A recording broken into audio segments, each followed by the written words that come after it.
What's going on, everybody? It's Stock Picks by Tim, and I'm back for a quick video. It's been a long night for me, so I'm gonna break out the malt liquor. But let me know down below if you stuck around with me since then, since back when I used to drink beer with you guys. Definitely been a long time since those days, but I wanted to get into a quick video here, enjoy a beer, and talk about Voyager real quick. I recently got an email, and we also have some recent news here that came out a few hours ago.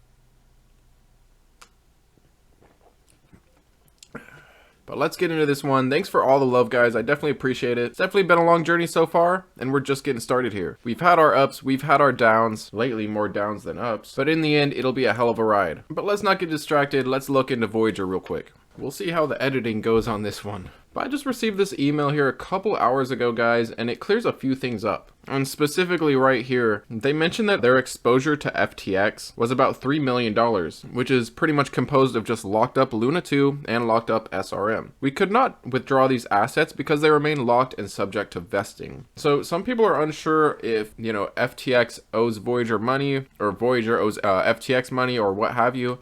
But this kind of clears it up right here, and at least this is coming from Voyager. This is according to them, that they only have $3 million locked up. It's not 50 million, it's not 500 million. So I guess you could maybe say that's a shred of good news. But yeah, essentially the vote was canceled. We all know, FTX is going under. They're obviously not going to acquire Voyager now. And now that leaves us up to a few potential buyers. Now, in my previous video, I talked about Binance and how they have the potential to buy Voyager. And they're actually complaining about some recent laws that were in place that kind of looked at them funny just because they're an international company. But if you want to look into that video, I'll leave it down below for you. But I actually wanted to talk about something here, and this is a new potential buyer. And this is going to be with Wave Financial. Now, Wave Financial is the latest firm to line up a fresh bid for collapsed crypto exchange Voyager Digital after Voyager's first prospective buyer, FTX. And according to a person familiar with the matter, they told this company here that they're making a fresh play to buy Voyager. And even this article goes into how Binance lost to FTX and also Crosstower. And now Crosstower also, as the last video I said, they are in discussions about purchasing Voyager.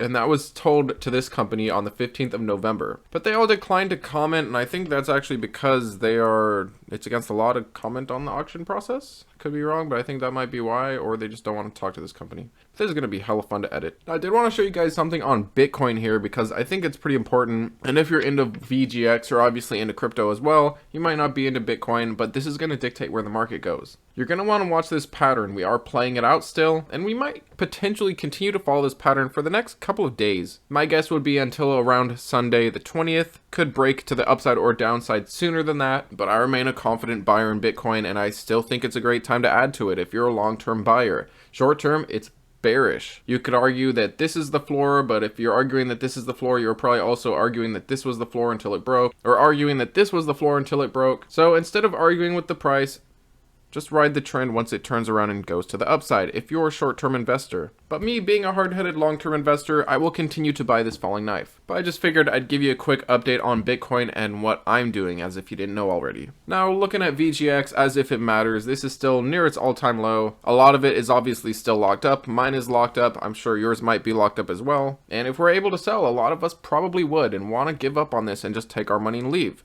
Of course, we're not going to be able to sell. We're going to be given our value, a portion of our value of our assets once Voyager gets bought out, if they do. But honestly, we'll see where things go. I find it hard to believe that anyone's going to be willing to pay the 1.4 billion that FTX was potentially going to pay, because it seemed like they were just using monopoly money. I hope you enjoy this short video. We'll see if it even reaches the airwaves. I'm not sure if I'll even get it out there for you or not. These are definitely not my typical videos. But I'll catch you tomorrow. Have a good night and take it easy.